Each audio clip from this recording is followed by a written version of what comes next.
Hey, what up, everybody? This is Stevie Breach coming to you. It's been a little bit since Monday Night Raw ended tonight. It honestly was a sad one. Daniel Bryan riding off into the sunset. It was a very good, heartfelt moment. It just hits a little bit close to home. I mean, Daniel Bryan is a guy that did have a long period of wrestling on the independents, wrestling for Japan, wrestling for Ring of Honor, wrestling for PWG and other, sort of independent companies. I don't honestly know what year he signed with WWE and where he went to developmental at, whether it was in Florida or in Georgia or any of the companies he would have been with. But I do remember that in 2010, I got really deep into wrestling again. And I know that when I went to WrestleMania 26, NXT had already started. I do remember when I was at WrestleMania 26 for the pre-show Battle Royal, all of the superstars came down to the ring, and all of the NXT rookies came out and stood on the stage and watched the pre-show Battle Royal. It was almost sort of like a way of, showing these guys that, like, if you work hard, next year this is where you're going to be. Of course, WrestleMania 27, Daniel Bryan had come into WWE with a lot of success. He did not win NXT, although he was one of the most favorite wrestlers that was on the show. I've heard mixed stories about why Bryan didn't win it. Whether if it was they didn't like his promo, where basically he sort of said that he shouldn't win NXT, that he should go home because of the fact that he hadn't won any matches. It was a lot like Caval, how, even though he was one of the most popular guys out there, WWE didn't really see a lot in Daniel Bryan. And even though he was on the show, they didn't want him to win. And they thought that by having him lose all of his matches, fans would start to vote for other people, and it didn't work, and he ended up getting voted off of the show by the pros in a very sort of weird way. But of course, he would get fired instantly with the start of the Nexus angle by choking Justin Roberts, something that I honestly didn't really even see tweeted about tonight. The fact that this guy worked so hard to make it to the main roster, and immediately on getting to the main roster was released in one day. Then, of course, he would come back for SummerSlam, and that would build up a feud between him and The Miz, with Miz being his pro, and Miz sort of taking his spot at the SummerSlam Nexus versus Team Cena, Team WWE match. He would go on and he would win the United States Championship at Night of Champions that year, and it was supposed to have a United States Championship match at WrestleMania 27, which ended up being pulled from the card at the last minute. I thought that was funny because they showed the clip of Daniel Bryan at his first WrestleMania, talking about how big the Georgia Dome looked and everything like that, and he ended up getting bumped to the pre-show, where they started a match that was Sheamus versus Daniel Bryan as a lumberjack match, and then all the lumberjacks got involved. So I believe it was Teddy Long came out and just said, fuck it, everybody get in the ring, and we're going to do this. And the funny thing was, after that, Great Khali won the match, and we weren't 100% sure in the crowd if Great Khali had won the United States Championship or not. We didn't know that it was the United States Championship match that turned into a Battle Royal. I sort of thought that he walked out with the United States title right there. But that wasn't the way that it ended up being. But that would end up being the end of the Sheamus versus Daniel Bryan feud. But in a very funny way, Sheamus and Daniel Bryan would get together at WrestleMania 28. And for somebody who was a Daniel Bryan fan, I mean, that was a trip that I wasn't going to go on. And then I think almost at the 11th hour, before the WrestleMania packages went on sale, I told Ravi and Miguel that I wanted in. I had made a deal with my wife. I wanted to see Rock versus Cena. But that whole weekend was just Daniel Bryan crazy. And I don't know if it's because fans were so excited that he was World Heavyweight Champion going into that weekend. But, I mean, we went to the Ring of Honor show, and Daniel Bryan was the most over wrestler on the Ring of Honor cards. And he wasn't even there. Just people wanted to do the yes chant. And then, of course, that would explode on Monday Night Raw on the main stage with everybody doing it in Miami the whole weekend. And, of course, I don't want to take credit for it. I just was lucky to be in the right place at the right time. I wasn't even one of the first people that started screaming yes. Honestly, the first Ring of Honor show that we went to and the yes chant took over during a match, I honestly got a little bit upset. Like, we should be watching this instead of talking about who's on the other show. But I don't think many people are going to admit that. But I wasn't at 29 when it was Team Hell No. But that's funny itself. I mean, after Bryan lost so fast at WrestleMania 28, he did have this series of matches with CM Punk after losing to Sheamus in that 2 out of 3 falls match. But I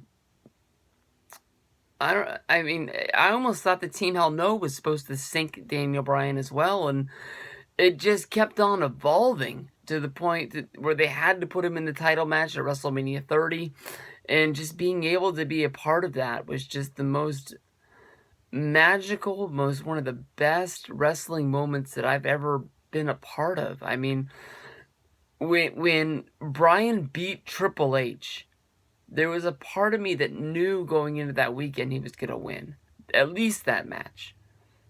But there was a part of me that thought, maybe they're not going to let him beat him. Maybe Triple H will win and they'll do a storyline with Triple H as being the champion.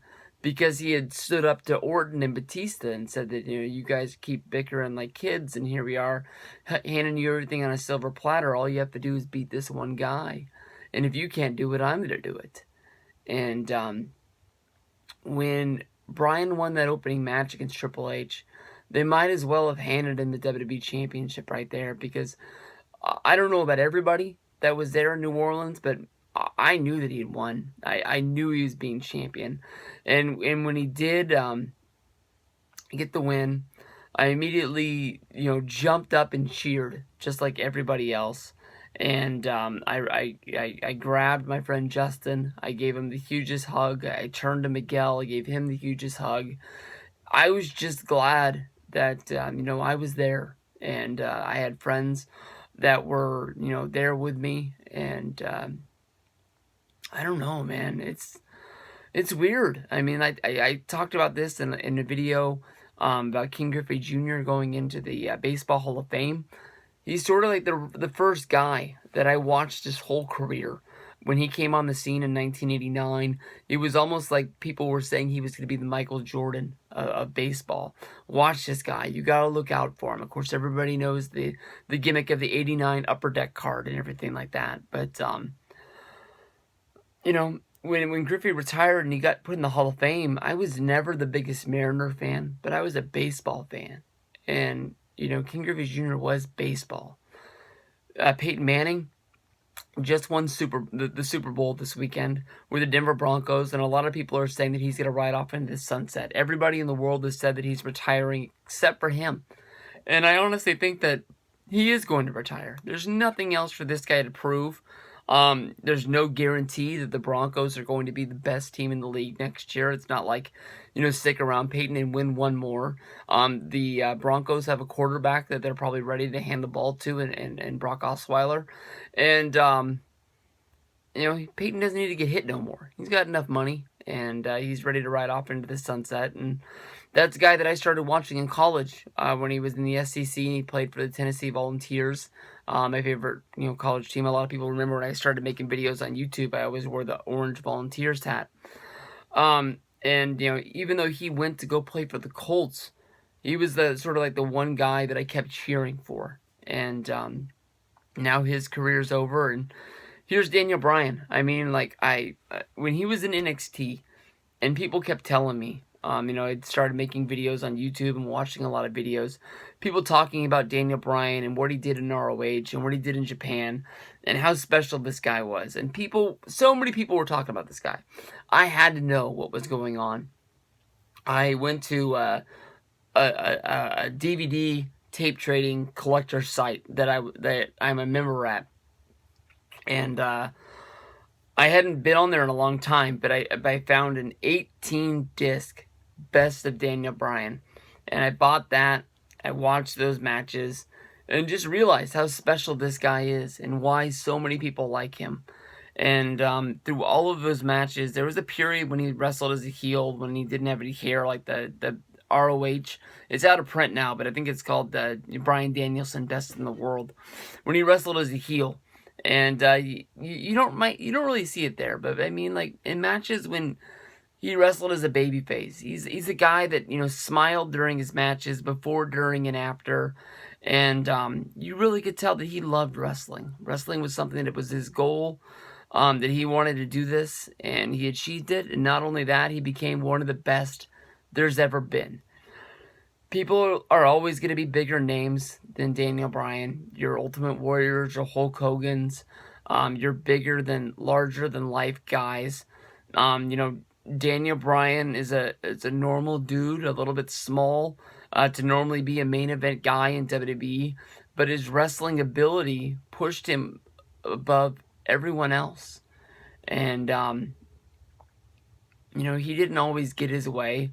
He got horrible storylines of him and the Bellas being in love with him, but he was with Gail Kim, so the Bellas thought he was gay, and he was a vegan, and he didn't eat meat. In NXT, they forced him to drink soda so Vince McMahon could laugh at him backstage. And there's lots of other stupid things that they've had this guy do. And he was able to keep pushing through and rise above and, get the fans to be with him. And maybe that's the brass ring that Vince McMahon, always says that guys like Cesaro need to reach for. That people might think they have the whole package, but we see people hold up signs for Cesaro, but we don't really see people go bananas for Cesaro. Daniel Bryan got to come out tonight on Raw, and he got to thank, Kane and William Regal. He didn't get to name everybody in the back. He, really thanked his wife, Brie, who came out with him at the end. And all of the wrestlers came out to support him, and all of the wrestlers tweeted about him throughout the day.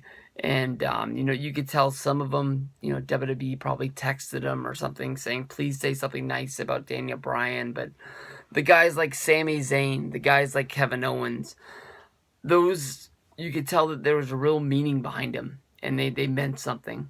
And that's why. I mean, Daniel Bryan is probably one guy that is going to be as great a guy in the ring, out of the ring. I had 2 chances to meet this guy. I met him once. I got a ticket really cheap at SummerSlam 2013 when he won the main event. And then he got cashed in against Randy Orton. I was able to meet him in Access. I bought a ticket for a little bit more than face value. No, wait a minute, hold on, I said that wrong. Yeah, a little bit more than half of face value. People had bought those Access tickets up thinking that they were going to be like WrestleMania ones, and they didn't realize that not that many people go to LA for SummerSlam Access. And the week of the show, they just dropped. I think I met Bryan for $60 cash, which the ticket was like $120 with fees or something like that. So, that was a steal to meet the main eventer, and the guy was as nice as could be. He talked to us, he signed for us, he took pictures with us, and I met him again at the WrestleMania 31 ticket party, where I ran into him. He knew why I was there, and he just immediately noticed I was wearing a shirt like the straight up mark I was. I didn't want to just bum rush him as he was walking. My plan was honestly to let him walk to where he was going to go, and then as soon as he stopped, I was gonna approach him and go from there. And he immediately walked up to me and he said, "Hey guys, you want some autographs?" And I just honestly thought that was the coolest thing that I'd ever seen. And then he even asked if we knew where his driver was. So, it was crazy. I love this guy. He's always going to be one of my favorite wrestlers. He's always going to be one of the guys that I always do remember. I would pay money to see him wrestle one more match if I knew that it wasn't going to have long-lasting effects on his life and a chance of it, one more concussion. I understand that. So, thank you to Daniel Bryan. I appreciate it, and I will see you guys down the road.